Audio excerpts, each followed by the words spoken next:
Hey, folks, welcome back to The Pulse. My name is Matt. This is Crypto Heartbeat. It is 11 o'clock Central Texas time. It is Stephen Friday, and I am so glad you're here. It's been a whole week, no streaming. We streamed last episode, which was actually episode 49. We had a special guest, and today we're getting back to business. And I just have to say to you, if you're somebody that's like, hey, I wonder what this is going to be like, it's going to be amazing. It's going to be amazing. I'm going to tell you, when I first met Steve Staggs, we were at a Texan meetup. I literally shook his hand, and the Lord said, "Listen to this guy." And I said, "Is he an angel?" I'm positive that he was a messenger sent from God directly to me, and I want to do everything I can to show you that that is true, because it is amazing what I've learned from Steve. And you know what? I feel like I've learned how it works. I've learned how it works, and I've put it into practice. And I'm going to tell you, it is absolutely amazing to think that you could have the understanding of the very framework of nature of how it works and how it relates to life and how to live with Jesus, which is an amazing, amazing, amazing thing. And so I'm going to be telling you amazing stories today. We're going to listen and hear from Steve. Amazing. So let me just tell you this. This is what I have to tell you.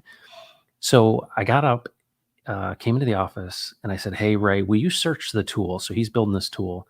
I said, "I want to know about ProAction ReAction, because this is what happened to us all week. So all the stories of everything that happened this week were related to ProAction and ReAction."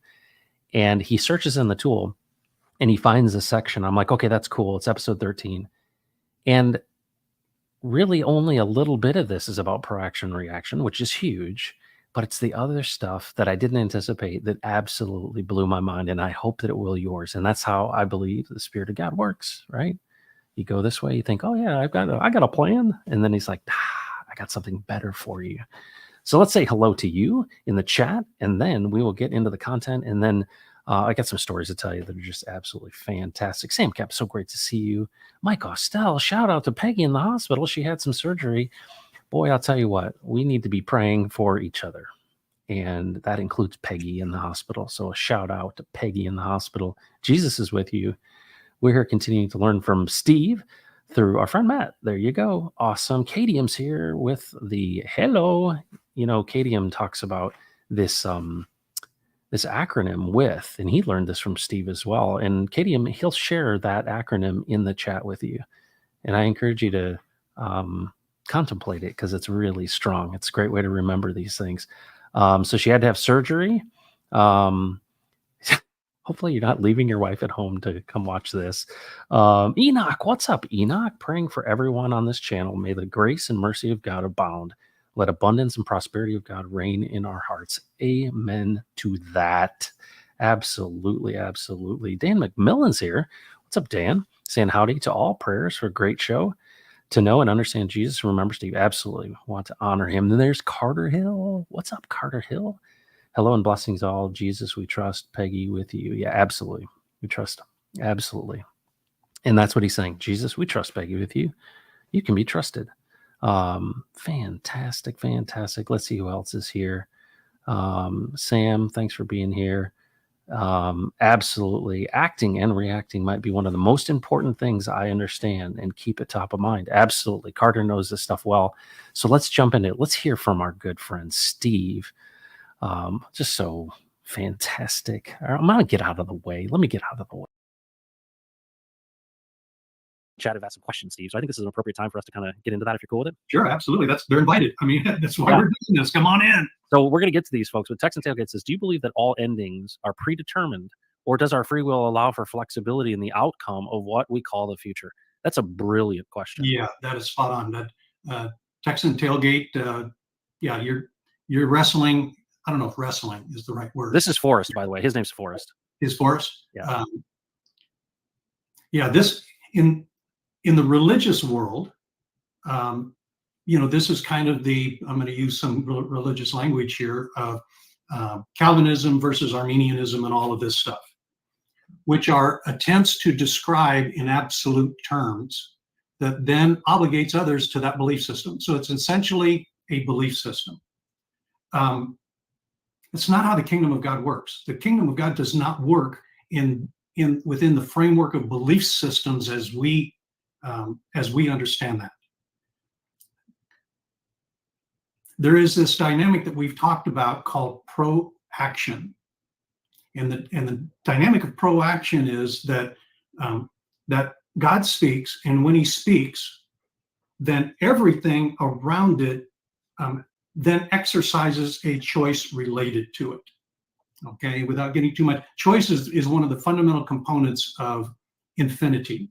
And so within the context of the order of the creation, choices are exist because that's what produces infinite expression, infinite opportunity. It keeps 1 second from 1 second continuing after another second, kind of a dynamic. And so when God speaks, things start relating and reacting to that. And the nature of ProAction is every one of those secondary actions is following the first action of the first speaking. Okay? What does that mean? Is that our free will operates freely without condition, without coercion, without encumbrance, and it does not change the outcome that God spoke, proactively spoke, to where it does not change the outcome that he spoke. It affects the condition that we experience that outcome.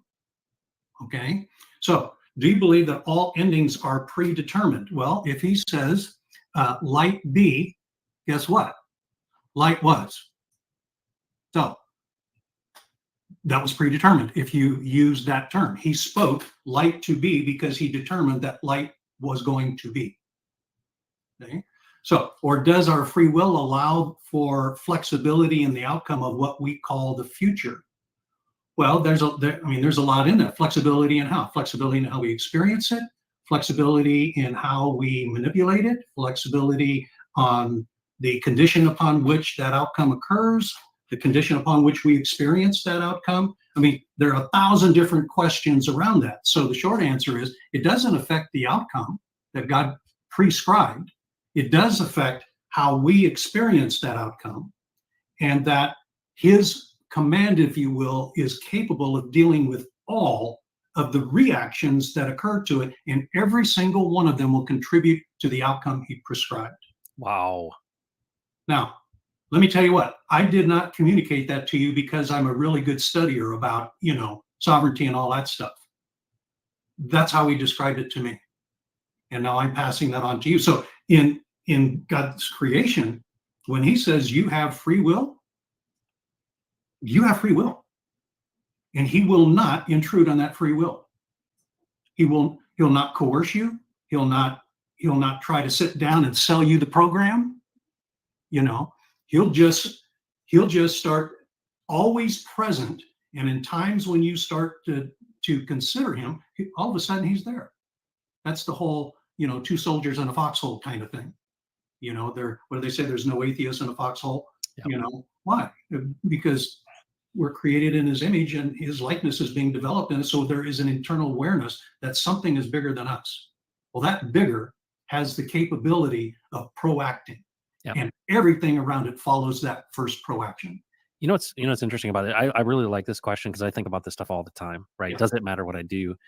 And of course, I reflect on actions that I take, right? So, I've led in business, right? And one of the things I've recognized in the very framework of creation is that a lot of people, it's easier to be critical than to be creative.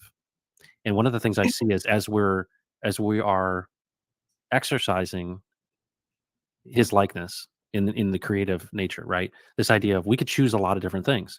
I could choose to plant tomatoes versus corn. I could choose to build a new product based on listening to my client. But I recognize that so often those that are creative, and Forrest is a very creative person. He's a musician, very, very gifted, very, very well educated. And he knows that there's this really interesting partnership that happens when he writes lyrics or songs, or it's a very spiritual process, partly because you're like, where did this come from? Yeah, and you see this thing manifest itself, and it's like, but there's a discipline to it, right? I do have to plant the seed to get the tomatoes. I have to sit down and think and listen, and then there are these gifts given. And I think one of the beauties of life is, we see this a lot of times in art, and we see these things in in creative ventures that it's almost something that takes your breath away. It's almost like you see an image of God. You see a picture of it, right? You see it in the dancer in a move. You see it in a painting. You see it in nature. You see it in love. You see it in a child. And there's something about it that just is, you breathe in, you're just like inspired by it and you see it. And that to me is like where this rubber meets the road with this partnership. But this idea that if we have a father who loves us, right, and has this plan for us, what I sense from you is the outcome of the whole thing we can take to the bank. There's light, there's dark, there's all these things. But in the context of this, you are like me. You are not me, but you're like me. And the amazing things is the promises that I see in the scriptures of what could life be like if you were rightly related to me and you listened to me and you followed me. It's like you have not because you asked not. Like tap into this thing. And so Forrest does that in his music creation. And he gets so like blown away. He's like, I have no idea where this song came from. And then people listen to the song and they see something and he's like, it was like a gift. Yeah. That partnership comes in so many different layers. And it's so beautiful. And I think that, what is the result of that ProAction and that partnership? Peace, contentment, joy, all of these things that make life so beautiful, right? And it's almost like resting in its alignment, like it lifts up a picture of the kingdom. The beauty of that. It says that there's no temple in the center of the new place. Why? Because he is in us. He is our light. Yeah. And I think that's so amazing. So that's just me like verbally vomiting my thankfulness. Well, and we can see this all around us. See, Forrest, as you're describing, he is acknowledging something that is happening. Well, what is that? Well, Forrest he was fashioned in his mother's womb, if you will, or he was created before time began to occupy a certain role in God's creation. See? Now, nothing is going to change that role. Yeah. Forrest's decisions around that and choices around that will affect his condition, the condition in which he's going to experience that. And what you're describing is he is experiencing some kind of awe or joy, recognizing that, wow, something is at work that I don't understand, but it is powerful, profound, and pretty daggone amazing. Yeah. Yeah. And so there you go. There you go. Pulse Chain Trainer says, how do we help those around us who have plenty but can't see that they get to a place of gratitude? Yeah, people who I've met folks like this, Steve, who have amassed a lot, and they're like, I've worked hard for this. This is mine. I've stepped on heads and necks to get this stuff. And who was really evident of this was Steve Jobs. People are like, you have all of this money and all this stuff. Why aren't you, more generous? And he's like, I made the thing that enables you to do so much. I don't need to give you any more. Yeah. And it's interesting, like this like angst of no gratitude. What would you say? By the way, is this Chad? Yeah, it is. Oh, okay, very good. What I would say is, how do we help others around us who have plenty but can't see that they are get to a place of gratitude is an attitude, and if you don't have it, you just don't have it. Yeah. There's just no you can help by maybe sharing your own story. There is this thing called the kingdom of God. It's like a man sowing seed, and how that seed grows and germinates, he doesn't know, but the elements come together and produce until there's a harvest. So part of it is just sowing the idea of attitude and gratitude, not one of imposing attitude and gratitude. Yeah. Okay? And if that person has anything in them of interest, eventually one day they'll start learning to be grateful. What has been impressed upon me is it ceases to be generosity if it's mandated. Yeah, that's right. Exactly. And when I like, I think about the state and I think about the structures of government and things, and it's like, everybody wants to redistribute wealth, and they want it to be essentially a centralized, we'll give you universal basic income, or we'll give you the handouts, and obviously that comes with all these strings attached of being a ward of the state. And what's really amazing about this idea of generosity is, this outflowing of abundance is that, it ceases to be generosity if it's a requirement. And I think that that's what's so cool about this is it's okay. It's okay if you don't have gratitude and all that stuff. Because one of the things I found, and it seems like the very nature of creation, is I wouldn't have gotten to this place unless I'd been completely destroyed, and meaning emptied, right? I had all this hubris and all of this, like I can do all of these things, and look at, everything I touch turns to gold, and look at how good I am. And then I went through 10 years, Steve, 10 years of absolute destruction. Now, there's preserved my family in incredible ways. But when it came to like financial, and I had a friend, I told you about Greg who died of colon cancer. He had me talk to a buddy just out of the blue. He's like, "You need to talk to this guy." And this guy says, "Hey, how you doing?" And I said, "Oh, not good, man. Things are bad." He's like, "What's wrong?" He goes, "How's your family? How's your marriage? How are your kids?" I'm like, "They're fine. They're fine." He goes, "You don't have problems." You don't have problems. You have irritations. You don't have He problems. said, "You don't have problems." He goes, "The greatest challenge you could ever have is financial." I was like, "What? This is so hard." He goes, "No, no, no, no. No. Just he basically said to me, have you ever lost a child?" Yeah. And it just like, wow. I'm like, Yeah. okay, thank you. So in a way, in the storm, in the learning of that pain and those challenges, got me to this point where instead of squeezing everything, I opened my hands and I said, "All right, you know better than I do. And if I align myself with your plan, hold on a second, this is where it all comes together." And so that's why I feel like it's like the secret. Wow, we got the secret. Yeah. Hextoshi says, "Matt, God has been speaking to me all this week in different ways. You two have just helped me see it more clearly by physically feeling his word inside. Thank you, godly men." Hextoshi, that is amazing. That's And what it's all about. thank you for sharing that. And I think one of the things that's unusual, Steve, is the nature of this conversation in public. Yeah. We do this in private, and here we are doing it in public, and it's like I've got zero fear because in a way, and let's talk about this. One of the principles I've known for a long time is that transparency builds intimacy. Yeah. Yeah. And I jokingly say, if we were stuck in an elevator together with a group of people and we were there for any extended period of times, we'd be fast friends. Why? Because somebody'd have to urinate. And you're like, where do you go? Right. And we get to know each other pretty well, pretty fast. That's right. But there's this shared experience too where you just go, okay, this transparency of understanding these things, we're constantly covering that which is different. We're constantly in fear of judgment. We're constantly, well, if I shared with you that my mother had schizophrenia, if I told you that my father was an alcoholic, if I told you these things, so many people are fearful of those. But every time I share them, it loses power over me. Yeah. And whenever I articulate those fears and whenever I literally expose these things, they're brought into the light and their power dissipates. Can you speak to that? This idea of being transparent and being authentic and sharing these things with others? Because there's so many men who I think are suffering in silence. They're literally suffering in silence. Well, and there's a spiritual being. There's this term called the spirit of the age. And that spirit has obtained authority to function. And as we've talked about, when it's the spirit of darkness operating in that, they're getting that authority from us. And that authority then begins to blanket over. And since the 60s in particular, men have been hammered big time because of the way the Lord described it to me, this authority inversion strategy that's being played out in our time, where the whole authority structure that God set in place is now being dismantled so that the one who has the least amount of authority is now put in a position of having the highest authority, and the one, which is the child, by the way, and then the one with the least amount of authority, the greatest amount of authority, is put in the position of the least amount of authority, which is the man. Yeah. And so we're seeing all kinds of expressions, about that right now. And it's extremely effective. And men are being neutered. So now let's take your fear thing example again. Let's step outside that and start saying, okay, Jesus, what about that? How are you seeing that? What is it? What exactly is happening here? What is the strategic purpose for this dynamic occurring, especially in our time? And who benefits from that?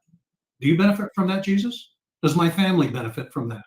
Does society, who benefits from this dynamic occurring in our time, where men are actually neutered? How is that working? What's going on there? So instead of getting mad about it, step back and understand it, and then say, oh, okay, so that's how this works. And now let's get back to, the trainer's deal. Hey, man, you just be the grateful guy and you demonstrate that. Yeah.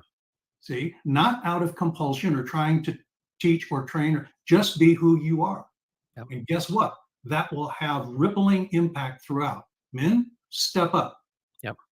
Be the man of God. Be the man of the house. Be the man that God created you to be. Be an Elohim man. And watch what starts happening. Okay? And let me tell you what. The intruders are terrified that we get this. Yeah. Oh, yeah. If we get this, I'm telling you, it is a matter of I'll put it in this context. How many of us anticipated the collapse of, the wall in Berlin? Yeah. How many of us anticipated that? One day, it's gone. One day. The Soviet Union, at the time considered to be the most powerful nation to rival the United States, in one day collapses. Well, gee whiz, there's that kind of same statement in Revelation, right? Babylon collapses in one day. Burns in an hour. How does that happen? Right? I wake up one day, it's there and powerful. The next day I wake up and it's gone. How does that happen? Put it in the context of a 60-minute deal in an hour. Man, I blink and it's gone. How does that happen? That's how fragile this intrusive system is that we're dealing with. So, men, step up, but step up with Jesus. Yeah. Yep. I think you're right. Forrest said, in this day and age, I always think back to what my mama used to say. God is not the author of deceit. Once you start talking with him as a friend daily, it's amazing. Peace and clarity overcome all. How wonderful that you had a mama like that. Who's like, and my grandmother said, she's like, he's always been enough. Yeah. Isn't that cool? That's that picture of him standing alone. Yes. So it's so cool. Crispy man, what's going on, man? Thanks for dropping by. Viber Finance, thanks for being here. Everything is still a free with Realm, even as demonic as the agenda is. Yes. Taryn, thanks for being here. Ty Bowl, what's going on? KDM, walk the walk. Thanks for another great stream. Absolutely. Well, we've approached that time again, Steve, where time seems to go much faster than it. Can you believe it? 2 hours? It just blows by. Yeah. It does. It really does. And so I really, really thank you. It was so cool to have you at Gen Con. I'm hoping to get that talk that you gave because we recorded it. And I want to share that with folks because you did a talk on kingdom companies. But there was a thing that I'd like to talk about the next time we get together, which was you talked about, and this is just a cliffhanger for our next one. But you talked about looking up at high places. You talked about this idea of for and with, and I really want to dive into those things next because when you started speaking at the conference, I mean, you could have heard a pin drop, and it's not because you're just some eloquent speaker, Steve. It's because people are recognizing that there's real truth, right? You're testifying to the truth and representing extremely well, in my opinion, helping people understand the nature of Jesus in the moment. And what I love about this is it's very practical. And I think back to the beginning of all this, right? This Christian entertainment that I'm hearing, it's great. It's what my itching ears would love to hear. But what I love about this is real, tangible, in the moment. What should we be doing? Yeah. And this idea that it's not muscling it. It's not grabbing the bull by the horns. It's actually by listening to the one who created it all, has a plan for you, and will direct and give you insight, infinite intelligence. Yeah. So it is great to see you. Any final thoughts or observations before we head out? Yeah, maybe just a visual image. Okay. And you can go and read about this. And I encourage you to use some of the Bible apps to actually look at some of the definitions of the words through the passage. But there is this passage where Jesus goes to this place, and it's referred to as the Gadarean demoniac. And for those who are familiar with the story, he lived in the caves and in the tombs and up there, and he was possessed of of an enormous number of demons. Okay, they called themselves Legion. And in those days, I think a legion could be somewhere between 3,000 to 6,000, troops, Roman troops. So this dude was carrying a load, right? And what's fascinating about this, and I'm going to take just a second if it's okay, is that there was nothing that those demons possessed in all of their numbers and all of their power, because remember, he was able to break chains. Ropes and chains. The townspeople tried to bind him in ropes. They tried to bind him in chains. He screamed. If you can imagine the ruckus that this guy created for the townspeople and how he injected fear in them. Yeah. Okay. When this guy who was possessed by a legion of demons, who cut himself and could break chains, when he saw Jesus, he bolted to Jesus, and all the power that those demons could muster could not keep that man from just hightailing it to Jesus. He just bolted a beeline. So the first thing I'd like you to think about is, if somebody wants to be grateful, if they see Jesus, there is nothing that's going to keep them from learning how to be grateful. If there's someone who wants to learn how to listen to Jesus, there's no power in creation to keep them from learning how to do that. If you want to make a beeline to Jesus to learn this, there is no power in creation that will keep that from happening. Because I don't think you have 5,000-6,000 demons inside you trying to keep you from doing that. That's the first thing. Second thing, Jesus is in the temptation. We see the exchange there. He goes according to his custom into Capernaum, and he then goes into the synagogue, and they hand him the book. He didn't choose the book. They handed it to him, and he goes to the place and he says, hey, folks, today, this verse, the favorable year of the Lord, is now fulfilled in your hearing this very day. And all of these things you're going to see start to happen. And when they first heard that, they go, oh my goodness, what great words those were. And they start becoming overcome. What gracious words we're hearing, until it dawned on him what he was saying. Hey, this dude is claiming to be the Messiah.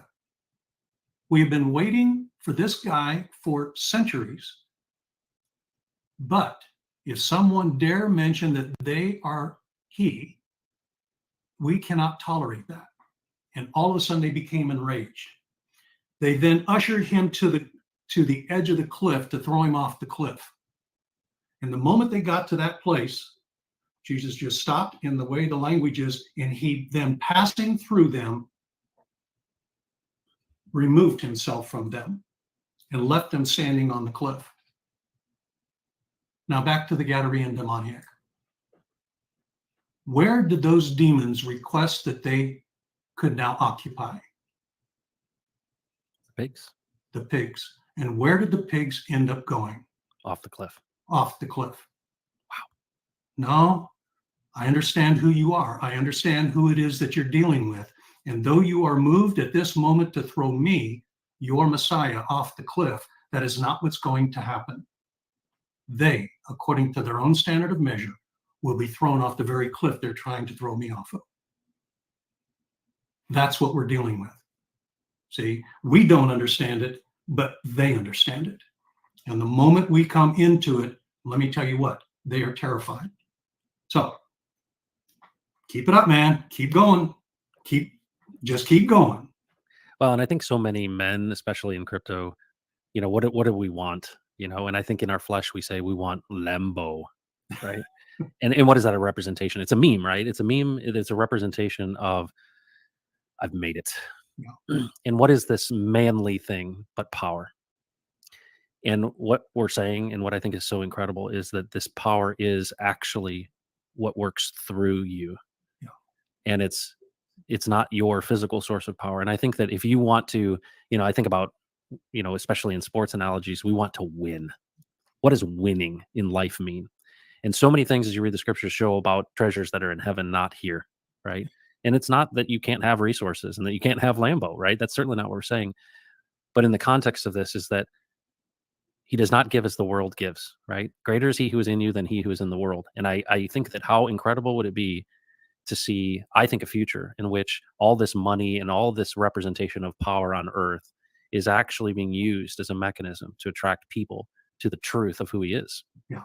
And to me, what an amazing journey that we can be on, because it separates itself from all of the tethers of that have turned so many people off from this, right? We desire to have certainty about things, and to think that no single story, no verse has ever been written that didn't reflect a moment that happened. Yeah. Steve, thank you so much for today. Another amazing time with you. I just, I got so many things to think and talk about now. So thank you, Steve. I really appreciate you taking the time today. And it was so wonderful to have you at Gen Con. Very good. Thank you, guys. Appreciate it. Wow. All right, folks. We got lots to talk about now. How about that? Thank you for being here. I was incredibly moved by that. Surprisingly, because what I intended to do, Jesus did something better. And that's a big theme of all of this. We're going to be talking about ProAction and ReAction. I swear, I learned so much from Steve, even though he's gone. And I see this in its truthfulness. In practice, it proves itself. And so I testify to that. And that's really what this is all about, is to say, you know what?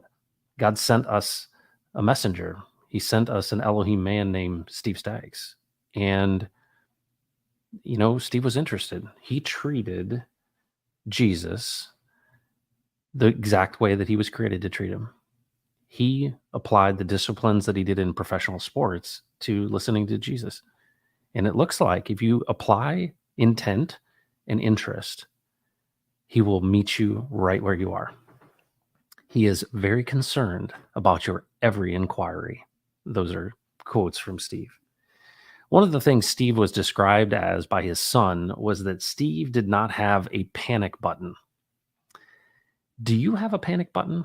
I've got a panic button, and I know a lot of people who have a panic button. But what's really interesting is I admire this so much about Steve is he didn't have a panic button. Why did he not have a panic button? Because Steve learned that you do not react. And that's really interesting. And this is the whole essence of what I've learned about ProAction versus ReAction, is that it happened this week. It happened this week to a good friend of mine. It happened to me. It happens all the time to all of us. What Steve outlined there at the beginning was all about this idea that when God speaks, things happen. And he doesn't do things. He doesn't like, psych, gotcha, right? He speaks. He speaks light, and light was. Okay, so this is this overarching theme of this creation that we find ourselves in, and we see more and more. It's not the full story. But what do the scriptures and what does the Testament say? All right, it says there's one God and that he created all things. And he says Jesus has all authority. All things were created for him and by him. Okay. If that's the case, then, and we recognize that he's outside of time, then all of this has been in some respect predetermined. Not your choice, but what his plan is. And you think about this, Steve talked about in the Garden of Gethsemane. And I love this story because Jesus goes a stone's throw away from the disciples and says, hey, stay awake, pray. And he goes and he prays to his Father. And he's like, hey, if there's any other way to do this, like, please remove this cup from me. So think about this. This is Jesus on earth as man, right? He comes in, the word becomes flesh. Here he is talking to his Father. We know that man does not live on bread alone, but out of every word that comes out of the mouth of God. So here he is inquiring. And Steve shared what he thought might have been said during that prayer, that exchanging of wishes with the Father in real time, in the moment, talking to the Father. And he said something like, hey, if there's any other way we can do this. And the Father probably said, hey, remember what we did at the beginning? Remember what we talked about? How could these scriptures be fulfilled if we do not go forward? And it says that term prayer is about exchanging wishes. You're exchanging your own perspective for this perspective of the Father. And of course, we know that no one comes to the Father except through him. And if all things were created for him and by him, and then you go, wow, Jesus is alive and he speaks. He's given us the Spirit of God to be able to discern and to remind us of everything Jesus said. Okay. So what that means is every single moment I can hold each thought captive. So why did Steve not have a panic button? Because he was holding every thought captive to Jesus. What's interesting about it is that's the peace that transcends all understanding. So one of the other things that Steve said in this is he said, there are belief systems that are created. And so I want you to see what a belief system is. So right now we know about CERN and we know about all these theoretical physicists who are like, oh yeah, there's this God particle. They're trying to find the Higgs boson. They're trying to do all these things. They have these theories. And of course we create these whole systems, let's say it's physics or mathematics or whatever it may be, and we're ascribing descriptions, right? We're basically saying, hey, this is what it looks like, and then they test it and they're like, okay, this is it. This is the truth of what it is. These are atoms and these are protons and neutrons and electrons, and there's still things we don't know. Well, there's a ton of things we don't know, but we kind of get a picture of things and we build a system around them of how to describe them. So think about theology in this way, or dogma, or anything that it relates to the system of understanding God. We observe it and we apply descriptions and language around it, and it becomes a belief system. But what's interesting is those systems can entangle us. And so, to give you an example, Brett Weinstein is a big critic of string theory. And one of the big controversies in physics is the fact that string theory, they believe, has gone down a dead end road. And of course, we haven't had the kind of breakthroughs we had in those first, 50 years, in these subsequent 50 years in physics. And it's interesting to think that there is a certain way of thinking, and there are certain thinkers who essentially want to lock the physicists into a model. And because they've got authority, they've got the experience, they've got the patents, or they've got the Nobel Prizes, we give them credit. Well, think about that as it relates to the theologians and the pastors and all these people that we admire and people that have influence. Well, they create systems. And of course, over time, we've got 40 to 60,000 different denominations that are descriptions of this light, this word that became flesh. And what's interesting is any account, look at all the scriptures. One of the things we talked about in that episode was the fact that those things happened. And why would you write them down? Why is it important to write these things down? And it says that if we had captured all the things Jesus did, we don't have enough volumes to fill that. Why would you do that? Well, you're saying, hey, let me tell you what he did. That's past tense. And so what people have done is they've taken this past tense description, right? The scriptures. Oh, wow. Yeah, he did this and he rose from the dead and, Lazarus, and he brought him back to life and water into wine and all of these different things. And they're like, remember this. Oh, we came out of Egypt. Wow. And those are important stories. And they teach us lessons, but they are an account. And what's interesting is, do you have stories of your own? I do. Are those scripture? No. But what's interesting is we rest in building a system of past tense experience, and then we hold people to that account. We say, oh, well, this is the way it's always been done. And so you've got to come under the authority of this system. That's what's happening in physics right now with string theory. It's the same thing that's happening in the world. And so a guy like Steve comes along and he says, hey, you know what's actually built? Out of every word that comes out of the mouth of God, it actually is experienced in real time. And he said it really well. He said, the guy who's got all the demons in him, no matter what the forces are that are against you, there's nothing that can keep you from hightailing it to Jesus. I love that. Why don't you just hightail it to Jesus? Even if you've got thousands of demons in you, it can't be stopped. Why? Because this is how it was made. You can come to him. You don't come to a system. You don't come to a theory. You don't come to a doctrine. You come to the living, speaking Jesus. And so if we think about the one who created it all is proactive. Light be and light was. What is he saying? Carter knows this very well. If Jesus says it, you can take it to the bank. It includes all of those things.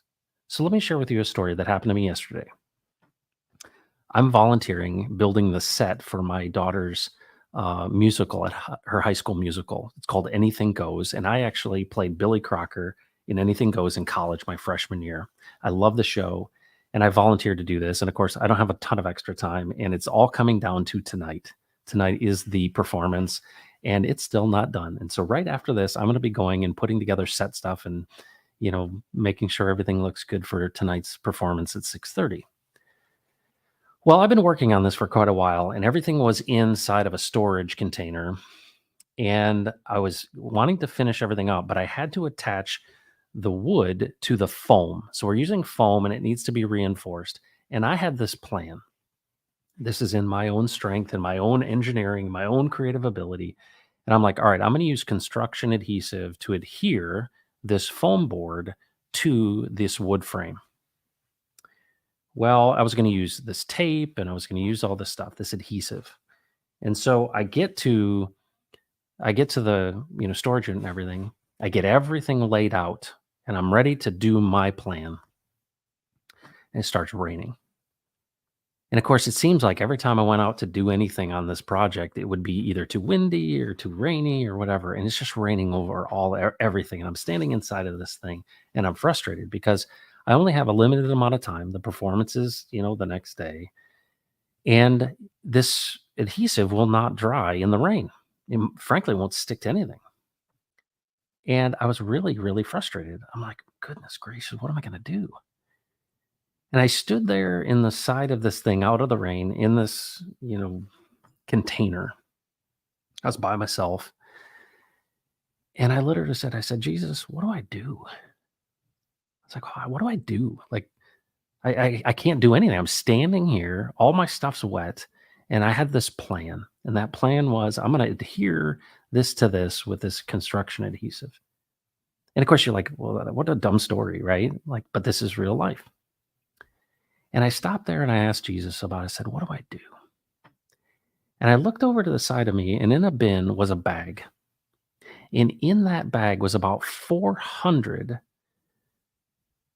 aluminum fender washers, just little regular washers. And I'm like, why are there 400? Like tons of them, right? I don't know. There were 400. And I look at them and I'm like, hold on, there's like a circle in these. I wonder if this would fit the screw head. Well, I have a huge container of screws.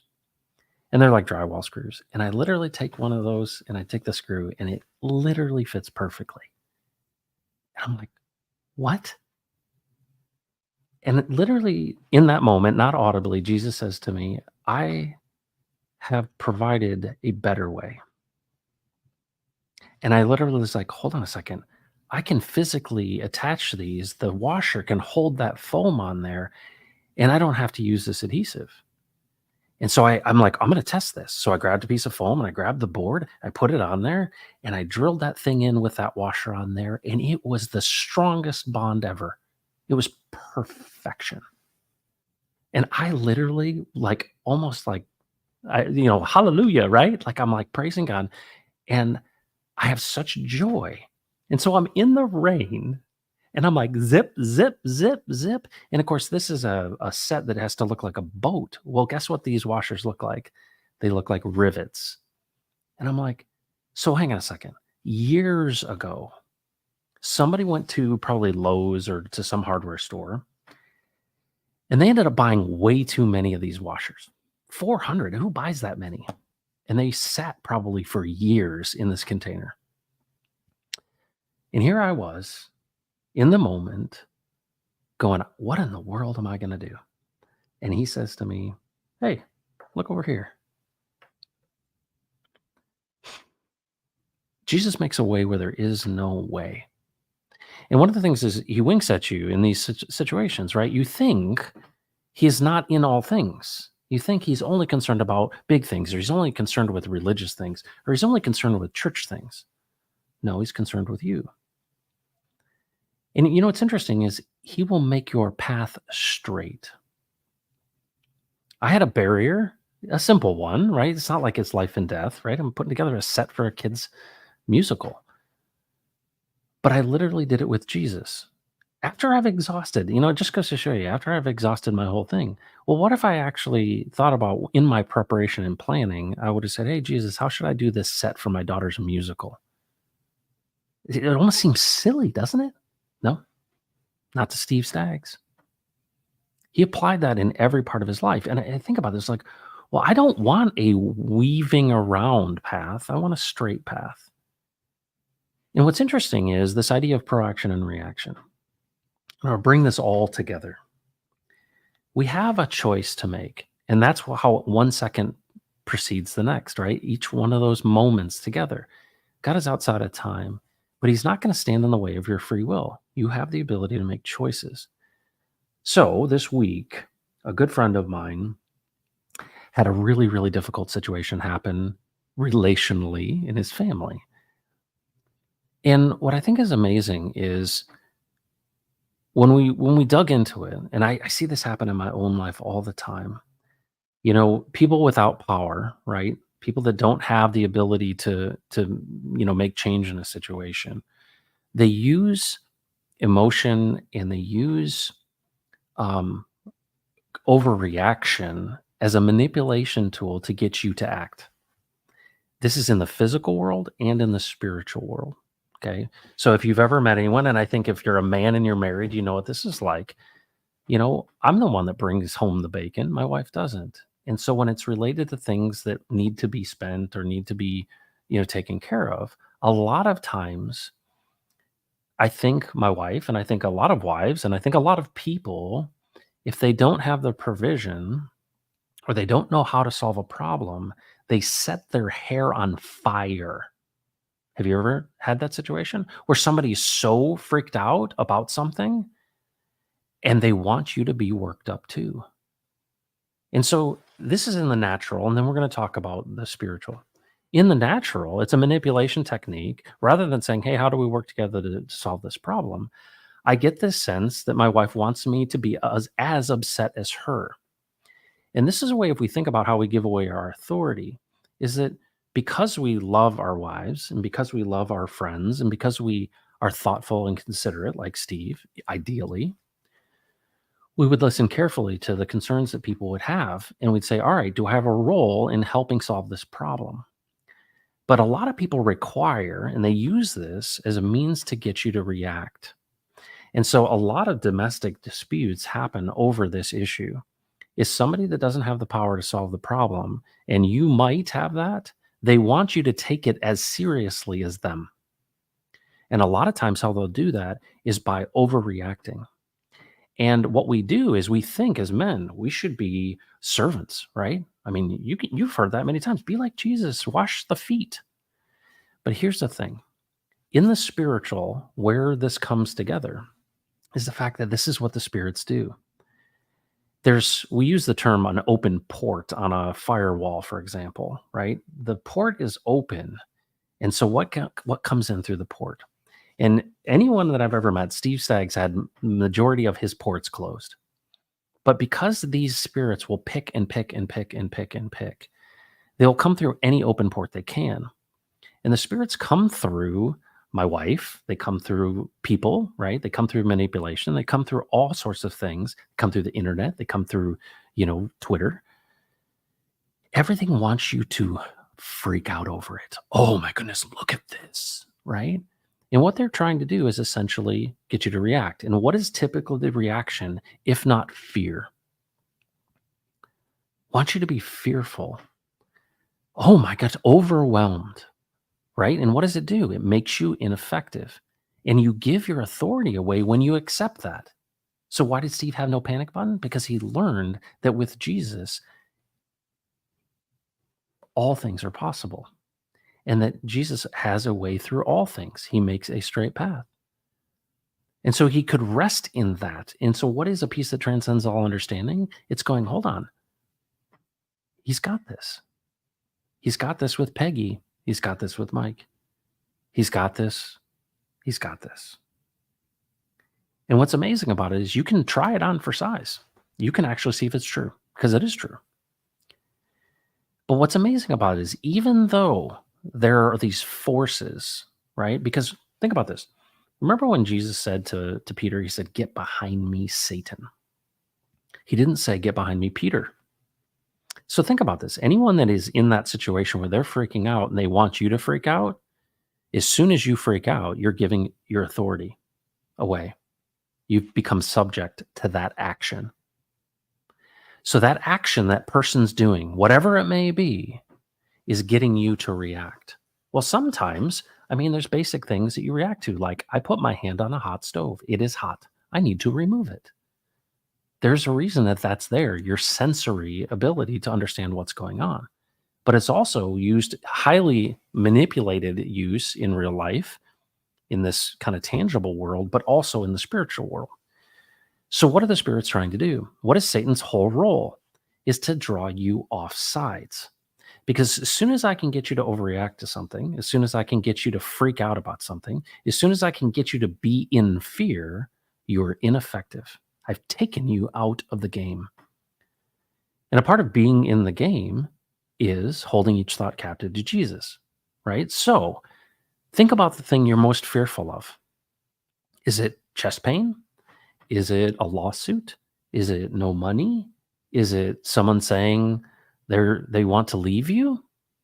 What are the things that are fearing? Well, people will threaten all kinds of things that they don't really mean to act on to get you to react, and it puts you underneath their authority. And you lose that ability. So it's pictured so much in this idea that Steve's son said.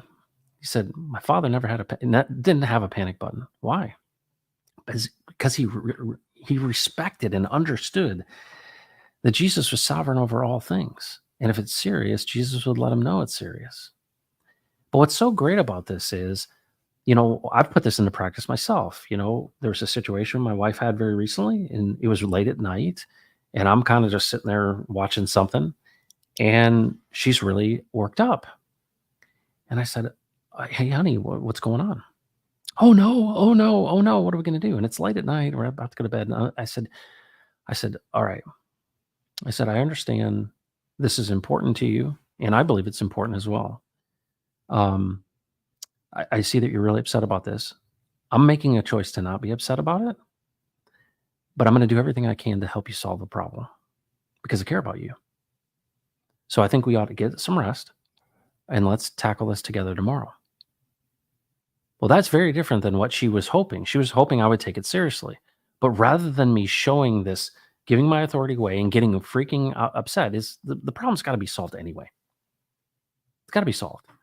And probably going to have to solve. But what's interesting is the ground rules have been defined by the spirits. The ground rules have been decided ahead of time. And I think one of the most practical things you can, if you're in any relationships with anybody, spouses or anything like that, a lot of times we don't talk about what the ground rules are.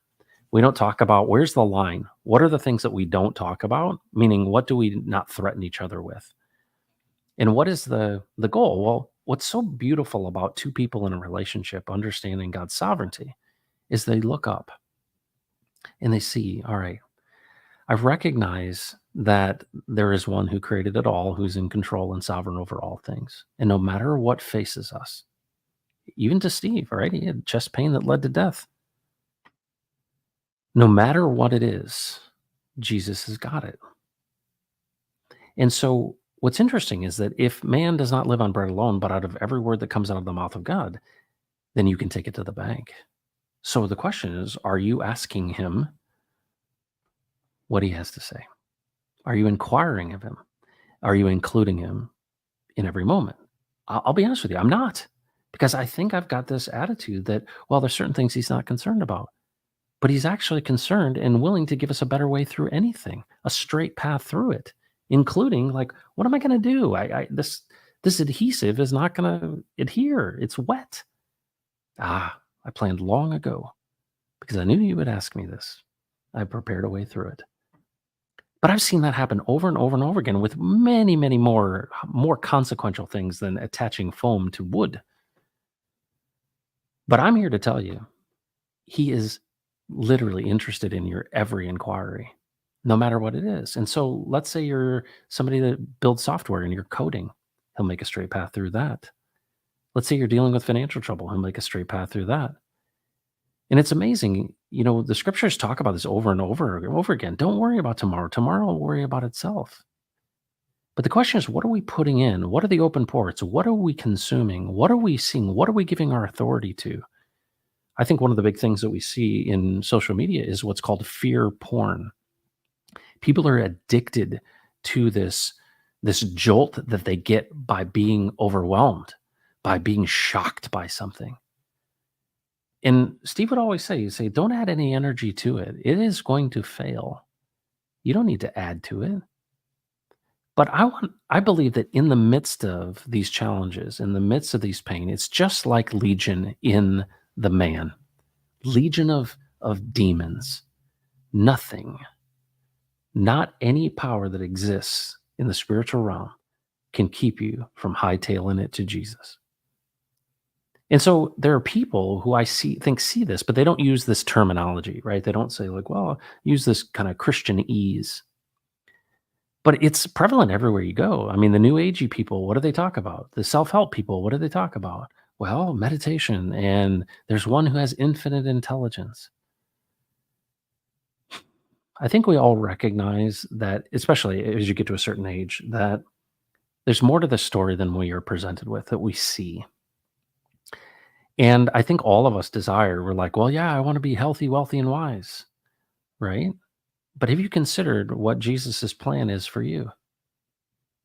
Do you have interest in what it is? And the straightest path, in my opinion, is to be aligned directly with him moment by moment, not aligning yourself to the scriptures, although the scriptures are true. That's not, the scriptures aren't a laser beam for your future, right? It's a lamp unto your feet. But when you walk with Jesus because he's alive and he speaks. So, what are the implications of that? You don't have to be a Lutheran. You have to hightail it to Jesus. You don't have to be a Catholic. You don't have to be a Protestant. You don't have to be an evangelical. You have to be interested. That's why I always said Steve has made Jesus more accessible. Why? He said that one of those last things he talked about was this fact that Jesus showed him this whirlwind of all this debris and everything spinning around. And that's the metaphor for everything we're dealing with, the storms of life. And he said, I saw Jesus there standing in the middle of it, completely at peace. And he said, hey, Steve, come here and stand with me in the midst of the storm. Remember when the disciples were in the boat? And they're like, why are you freaking out? Right? And he was asleep in the front of the boat. And then they were amazed because the winds actually obeyed him. That's who we're talking about. That's the Jesus I'm talking about. But here's the thing. It's activated by your interest. Are you interested? Yeah. Hey, teach me how to hear from you. I see these guys like Steve, and I felt this way for a long time. I'm like, Steve, am I ever going to get to a point where I like understand it like you do? He goes, stop, Matt. You don't need to be Steve. You need to be Matt. Ask him. Ask him and he'll show you. So I just need to trust you and walk with you. Yeah. I told you the story many times, but I was preparing for a really, really important call with a very, very important person. And I'm like, I'm going to ask Jesus what to do. And so my attitude was, okay, hey, Jesus, all right, I'm asking you, tell me what to do. I'm about to have this call in an hour. And there was nothing. I'm like, what's going on? Like, what's going on? And you know what he said to me? He said, I thought we were doing this together. So I said to him, so I'm not supposed to know in advance. He goes, no, we're doing this together. Interesting. Steve asked me, why did the ark not fly? He wanted us to carry it.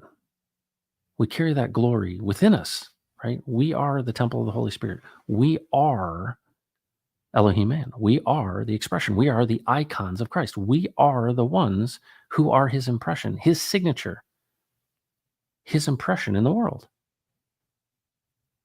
That's the most amazing thing.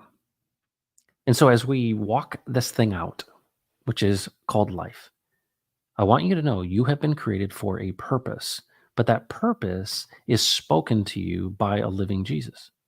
You don't just make it up. You don't just say, well, what's the purpose of Steve Staggs to be a professional baseball player?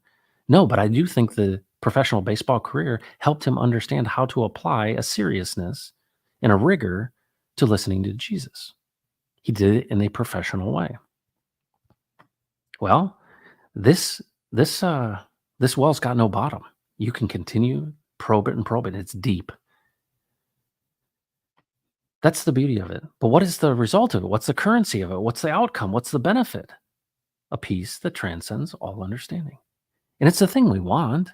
What does one Lambo represent? It represents peace financially. Well, I want to have financial peace. Well, you think that if I had money, everything's going to be fine. But what happens when money is irrelevant and all that matters is seed or food, where there's no money that can keep you alive, only water and food? Hey, people have been there. Could happen. I don't care. You can't eat gold. Can't keep you alive. Can't eat paper bills. And you're like, well, that's not how it is right now. I understand that, but it could. But if you have the right perspective, and that's the thing that's amazing. I mentioned in that talk that I said the cliffhanger was going to be Steve's talk about the high places. He says, we've been seated with Jesus in the heavenly realms. Why have we been seated with him? We've been seated there so we would have his perspective. We don't stand on the ground and look up at high places and worship these things. He's invited us to sit with him. That's not just by reading the Bible. That's by actually walking with him. And it's funny that, it was said in that one of the comments was that my mama, that's what Forrest said. He's like, my mama always said, walk and talk with Jesus. And, my grandmother would say, he's always been enough. And it's like, oh, yeah, still small voice or whatever it may be. And you think about the people that I admire in my life that had the most peace in their lives were ones that were walking and talking with Jesus. There is a purpose and a plan for your life. And I think what's amazing is it says in the scriptures, it says that the eyes of the Lord search to and fro to find those whose hearts are completely his so that he may strengthen them. The eyes of the Lord search to and fro to find those whose hearts are completely his so that he may strengthen them. Completely his. He's searching for us. Why? I mean, he's not going to stand in your way. You have free will. So hightail it to Jesus. Ask him. He'll show you. Well, I don't know how to listen to you. These people, they seem like spiritual giants like Steve. And they're like, oh, yeah, Jesus told me this. And I'm like, well, Jesus hadn't told me jack. But, okay. Steve said it many times. When you take a baby home, they don't speak English. There's a lot of different ways the Lord speaks to you. And I look over, and there's 400 of these fender washers that fit exactly these screws I have. And it's like zip, zip, zip, zip, zip. Wow. Steve was an angel, not in the literal sense of how you would describe, but he was a messenger that was sent to us, sent to his family, sent to all these things. But you know what? You can be the same thing because God has a plan to use. And when he speaks into your life, it's a whole new thing. And the impact of it affects so many different things. And so the main story of all of this stuff is Jesus is out front. He is a shepherd, and we recognize his voice. He is proactive. He has a plan, and he has it all under control. He's looking around. Are you interested? What does that mean? Well, he says, don't store up your treasures here. So this idea of seeking Jesus and asking him, hey, what do you got for me? Sometimes he might say to you, hey, buddy, why don't you rest? My yoke is easy and my burden is light. Okay, so right now we're going to rest. And other times we're going to work. And other times we're going to do. But man does not live on bread alone, but out of every word that comes out of the mouth of God. So we are going to listen to you. The actual Christian thing, and I even hesitate to even use that word, is not reading your Bible. Although there's a lot of really good wisdom. There's a lot of great stuff. It is true. But the working out of our faith, the thing that makes us effective, the thing that gives us the peace, is by walking with him in the moment. That's actually where the rubber meets the road. And so many places that you will go will talk about a historical Jesus, and they're like, he was a great guy. And he was, but he still is. And that's all he wants. He's not going to get in your way and say, no, I'm not going to force you to listen to me. No, are you interested? Okay, let's go. Let's go on this journey together. And Steve said many times, he's like, after he left his baseball career, he's like, hey, I took Jesus everywhere I went. And there's some crazy stuff that I did with Jesus. But you know what? Nothing surprises him. That's why anyone can come to him, right? I think a lot of people have been presented in this system of this belief system that I can't come to this Jesus unless I got my act together. No. Actually, you can come to him at any moment, at any time. But I think what's happening in this world with everything changing, right? Aliens and demons and the financial systems changing and AI and all of this stuff, everything is becoming more confusing and more information and more fear. And he's like, no, come stand with me in the midst of the storm. Because if he speaks it to you, you can take it to the bank. He doesn't operate in incomplete equations. This is powerful stuff. And you know what's amazing to me is it's like I don't realize in these 70 some hours that we have with Steve how much is packed in there. And that's only a fraction of what Steve wrote. And that's only a fraction of what you would receive if you go and ask him yourself. Because that's the whole point of this whole thing. Every time I thought, oh my gosh, Steve, he's the smartest guy in the world. Oh, this guy, Steve, he's a super spiritual dude. You know who you would say? You say, Matt, do not believe me. Go ask him yourself. That's actually the proof of it. Because so many people out there in Christendom are taking these ahas that they've had and they're monetizing them. And what does it say about those who are praying in the streets, right? Or showing that they're giving a lot? They've received their reward in full. Steve received a lot from Jesus, but he didn't go out lording it over people and monetizing it. No, he said, hey, this is what he's shown me. Why don't you ask him yourself? And here's the cool thing. When you ask him yourself, you get it custom tailored for you. And then when you go with something happens amazing, and I go to Ray and I'm like, hey, Ray, man, I was standing there in the rain and there was this bag of these washers. And it was he showed me this way to do this in the midst of the rain, a way through it. And it was better than what I had planned. And even though Ray was excited for me, he wasn't as excited as I was. And those are the cool things. They're custom tailored for you. And that's the journey. And that's why it has peace that transcends all understanding. And it's what everybody wants. And we see a picture of it on many, many occasions. So what is the kingdom of God? I think a lot of us think that everyone has to come and follow Jesus like me. That's what it is. Well, the kingdom of God is only coming if everybody does it like me.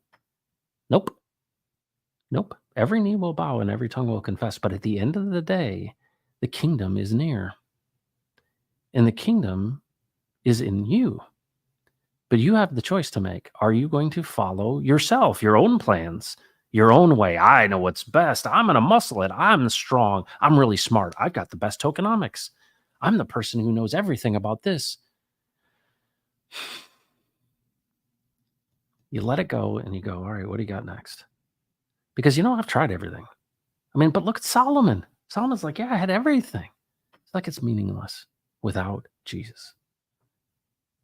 And then you think about what the greatest adventure of your life could be if you said, you know what, I'm going to ask him what the plan was here. Hey, what'd you have in mind?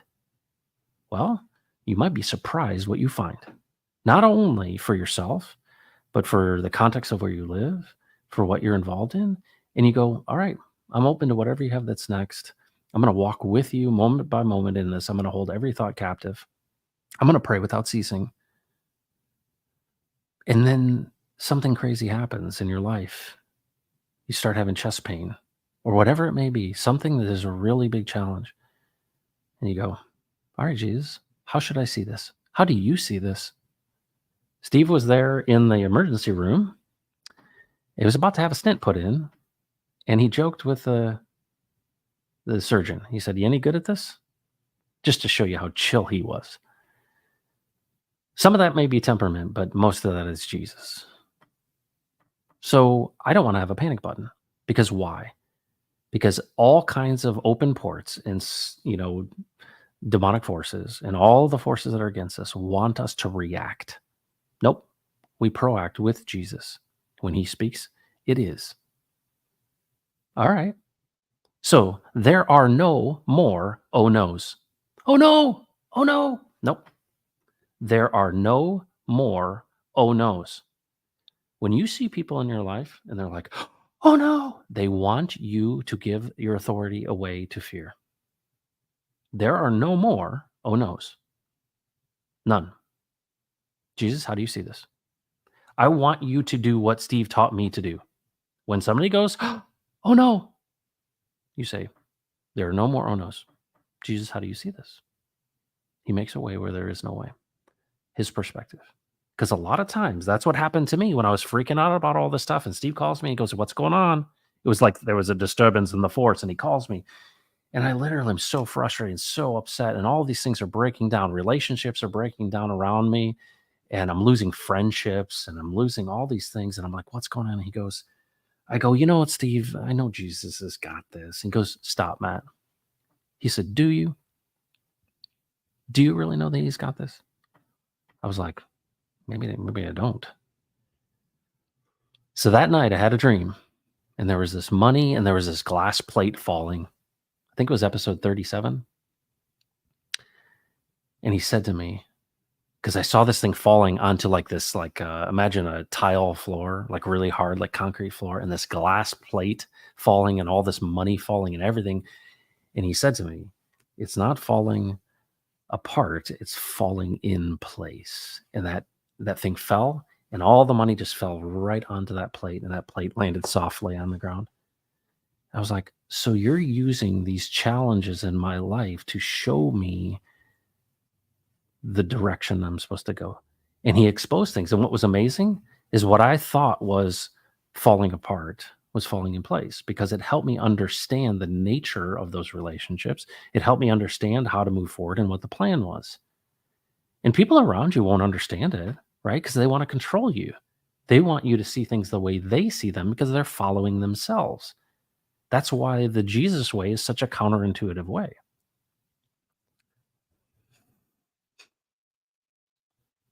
ProAction versus ReAction. He proacted, let there be light, and there was light. Jesus speaks it, you can take it to the bank. Are you listening? Period, end of sentence. Wow, that seems a lot simpler. That seems like it is what it is. It's not a religion. Those are belief systems that you find yourself actually contained by. I mean, it's just like anything. The political system, right? Authorities. It's amazing. It's absolutely amazing. I'm just like beside myself. And I'm just so thankful for Steve. Like, I can't believe it. It's like amazing. And of course, I'm thankful to Jesus because he sent this guy because Carter's like, hey, man. And he brought his friend.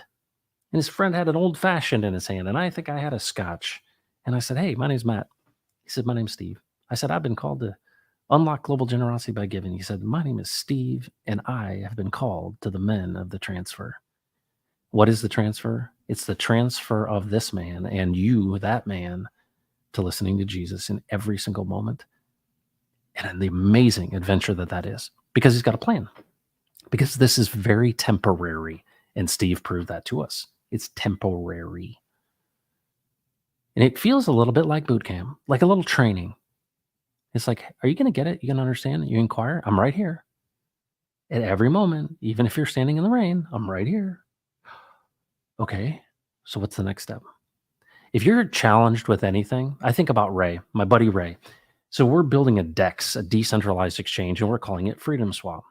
And there are challenges that come up in the development of that software. And there are things that are problems. And what's amazing is there's no temptation that has seized you, which is not common to man. So whatever the issue is, whatever the problem is, Jesus has an answer for it. And you can ask him. What? You can ask him about coding software? Yeah. You can ask him about building a set? Yeah, you can. I asked him about what he wanted me to tell you today. And this is what you get. And you know what? It's not like you're a card-carrying member of such and such denomination. No. Jesus stands alone. He's alive and he speaks. And there's a spirit. It's amazing. So I want to give you just a theory I've got. We'll end with this. I think about the Spirit of God, right? Here's Jesus. He's like, I got to go. And the guy's like, don't go. He's like, I got to go. He says, but I'm going to send you one. I'm going to send you the Spirit. And he's going to remind you of everything I said. How cool is that, right? So here's this third part of the Trinity, right? That we call the Spirit of God, the Holy Ghost, right? I'm going to send you the Spirit of God, right? And this came on them on Pentecost, right? Well, I see that as something, you think about the Spirit of God. When you are walking with Jesus, there's a certain conviction that you get, right? So I just imagine I'm kind of fumbling around through life, right? Like a lot of us do. And you know what? There are times when I know something's wrong that I'm doing. And I attribute that to the Spirit of God, right? This external kind of force that goes, Matt, that's not right. Now you could say it's discernment or whatever it may be, but it's a kind of a conviction. You're like, this isn't right. Okay, Spirit of God. So this is my theory. The Spirit of God is going to be there at all times, knowing and going, hey, dude, not the right, exactly the right thing. So I'm not inquiring. It's almost like it's kind of exterior, kind of almost imposing itself, not in a harsh way at all, but almost like a reminder way, like a, hey, remember Jesus said this, or remember that's not the right thing to do, you dummy. And I go, wow, and it pops into mind. Okay, so I would say kind of an exterior to interior, like, oh, it kind of jolted me out of my situation. Well, that's not right. And then there's the internal inquiry, and that's what we're talking about here. Hey, Jesus, how do you see this? How do you see this? My intent and my desire is to know how you see this. You can ask him about anything, like literally anything, literally anything. And here's the cool thing about it. You start doing that and you find that he had a better way, a better plan. And it not only impacts you, like everybody around you. So when Steve said, men step up, well, does that mean I got to dominate my wife at home? No. Step up in your inquiry to Jesus. Hey, so now what I'm doing, I'm putting this into practice. I get home from work, a long day, and I've got all these troubles on my mind. And I open the car door and I go, all right, Jesus, how do you see this? And I walk into the house. And in the past, if my wife's got a list of honeydew stuff and the stuff's crazy, all the stuff going on in the house, hey, Jesus, what do you want me to do? And he brings things to mind. And so instead of walking over like a lot of men do, and like, I am unloading the dishwasher right now. Do you see me doing it? Did I get points for this? So classic, right? So classic of men. I'm doing something that you should have done, right? No, Jesus, what do you got next? What do you got next? Steve was really good about this. He would get up in the morning, have some coffee, and he'd go, hey, what's on the agenda today? Isn't that cool? I think it's cool. Well, what does that look like? What's moment by moment holding those things captive in every situation? Then what's amazing is he's transforming you into his likeness. And then your wife goes, who's this guy? Why is he doing these things proactively? Why is he not freaking out? He usually freaks out and then they don't have control of you, right? The spirits that come through those open ports that are trying to get you to freak out and to react, you go, no, I have Jesus' perspective. So what is this? So a lot of times you think about this, what is the outcome? What would people see in you? They would see in you someone who is selflessly serving, not requiring credit. And you go, hey, you're not a martyr. No, you're intentional with Jesus. What's important? I've had it many times. I'm like, hey, what do I need to be working on? Hey, what did I forget? I told you that story. My daughter asked me for hey, do you have a carabiner for my backpack for this, school trip? And I'm like, I think I've had a carabiner. I have no idea where it is. And so I go out into the garage and I look through all of these boxes and everything to find this carabiner, and I can't find it. And I'm standing in the middle of the garage and I go, hey, Jesus, where is the carabiner? And I stop for a second. And he goes, it's on your golf bag. I go to my golf bag and this little brush, the brush that you brush the grooves out in your wedges. Yeah. And it just happens to be the right color to match the cup that she's putting on her backpack. And I go, really? Really? Are you in this stuff too? Yeah, I'm in this stuff too. Thank you, Steve Staggs. Thank you, Steve's family. Thank you, Carter Hill. Thank you to everyone who's a part of this. This is the truth.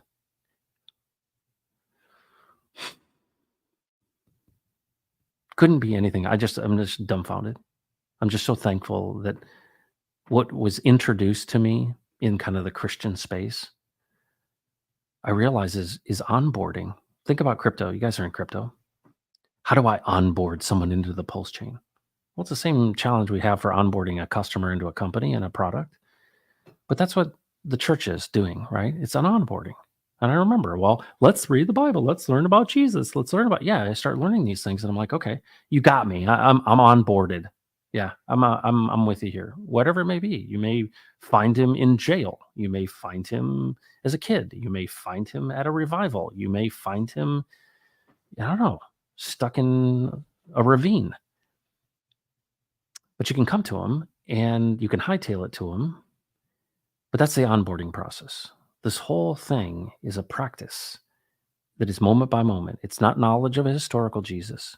And it's not like, oh no, like last week when we're talking about eschatology, well, it was the 1570 or 37 decree, and we're in the middle of the tribulation. Dude, it doesn't serve you at all to try to imagine. That's why I said it comes like a thief in the night. You don't know the day or the hour, but understand the times. But you can ask him how he sees that stuff. I mean, the disciples did, so you can too.